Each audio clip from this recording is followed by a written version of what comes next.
Pour cette étude, nous avons plusieurs enseignements, parmi lesquels en fait, on peut citer donc le portage comme enseignement qu'on pourra faire donc de cette séance avec les résultats qu'on a eu de cette étude. Le portage, c'est quoi? Aujourd'hui, le port de Dakar est en face à plusieurs défis. Des défis donc d'entretien, des défis de maintenance, mais aujourd'hui également surtout des défis de construction de ports. Nous avons beaucoup de projets de développement, surtout le projet de Ndayan qui nous tient à cœur et qui depuis quelques années tarde à se réaliser concrètement sur le terrain. Alors cette étude comme enseignement d'attirer l'attention du pouvoir public, surtout que le port, l'écosystème portuaire est solide dans son économie. Et ce que nous demandons surtout au pouvoir public ou à l'État du Sénégal, c'est d'accompagner tous les projets que le port est en train de mettre en œuvre. Ailleurs dans le monde, les infrastructures essentielles, que ce soit la route, le ferroviaire, mais surtout le maritime portuaire, c'est toujours les États qui prennent en charge leur financement. Mais ce qu'on a constaté depuis un certain temps, les ports du Sénégal sont laissés en rade. Je ne veux pas dire que il n'y a pas un accompagnement, mais un accompagnement significatif. C'est la raison pour laquelle nous avons voulu réaliser cette étude avec le concours d'éminents universitaires et également l'appui de la direction générale, en l'occurrence le directeur général du port de Dakar, M. Walidjif Bodian, pour en arriver aujourd'hui à un résultat satisfaisant. Ce que d'autres secteurs ont fait pour que, entre parenthèses, qu'ils soient choyés, le secteur portuaire, nous l'avons vu, aujourd'hui à 19, voire même 20% de contribution dans le produit intérieur brut. Cela est significatif, cela est important à comprendre. Et ce message, nous l'adressons au pouvoir public du Sénégal. Que les ports, c'est des infrastructures essentielles. Les ports sont soutenus par l'État. Ce que on nous demande, nous, aujourd'hui, de faire, c'est de porter, nous, en tant qu'institution, la construction d'un port, c'est très lourd. Aujourd'hui, nous tendons les mains, nous attirons surtout l'attention de l'État pour que le port de Ndayan, pour sa concrétisation, que l'État, en plus de sa signature, nous apporte les moyens. Parce que si aujourd'hui nous sommes à 20%, ça veut dire que l'écosystème portuaire crée de la richesse.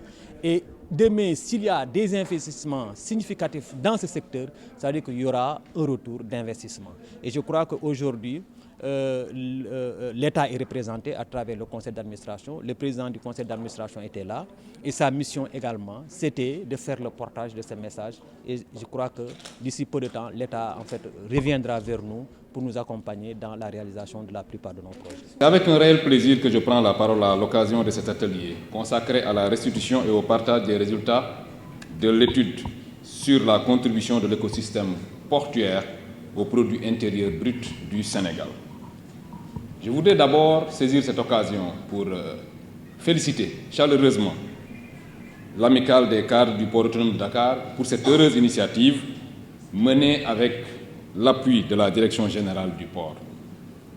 En s'intéressant à la contribution réelle des activités portuaires à notre économie, cette étude répond à une préoccupation essentielle: mieux mesurer pour mieux agir. Le port de Dakar occupe une place stratégique dans la vie économique de notre pays.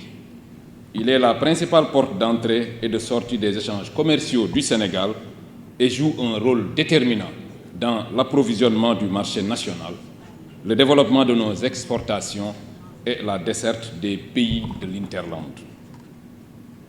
Mais le port, ce n'est pas seulement des quais, des navires ou des marchandises.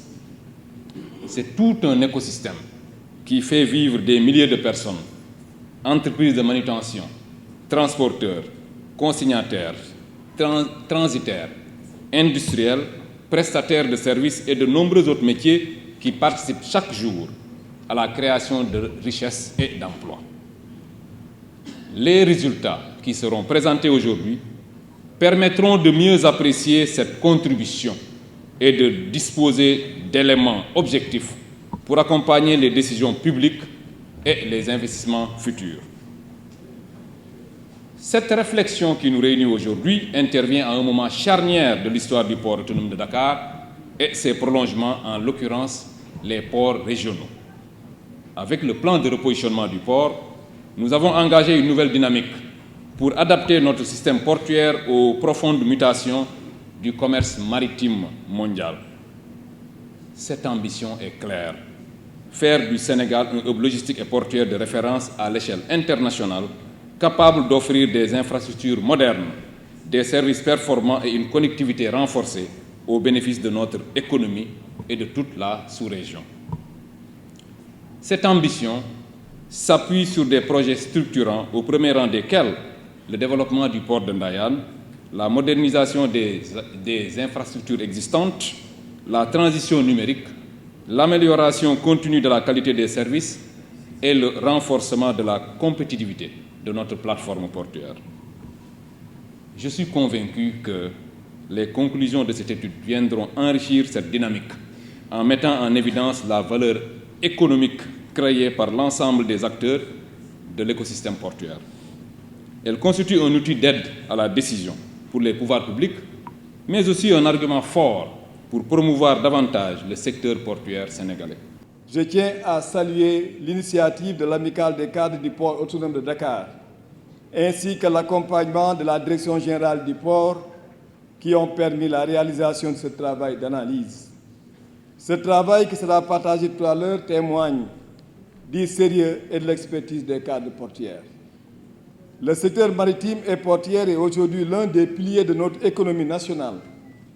Plus de 90% des échanges commerciaux avec l'extérieur transitent par nos ports. Grâce à sa position géographique exceptionnelle et à la qualité croissante de ses infrastructures, le Sénégal dispose d'atouts considérables pour s'affirmer comme une plateforme logistique de référence en Afrique de l'Ouest, à la croisée des grandes routes maritimes et porte d'entrée naturelle vers l'interland, je veux dire le Mali, la Mauritanie et la Guinée. Au-delà de sa fonction de transit, le port est un véritable écosystème économique. Il génère des emplois directs et indirects dans la manutention, la logistique, le transport, les services douaniers et bancaires et irrigue toute une chaîne de valeur qui touche la pêche, l'agriculture d'exportation, le BTP et le commerce. Le Sénégal s'engage résolument dans une dynamique de modernisation et de diversification de ses infrastructures maritimes, avec la montée en puissance du port de Ndayane, appelé à devenir l'un des plus grands hubs de transbordement de la sous-région. À cela s'ajoute le port minéralier de Bargny-Sendou et les infrastructures logistiques associées à la valorisation de nos ressources gazières et pétrolières à Saint-Louis et à Sangomar.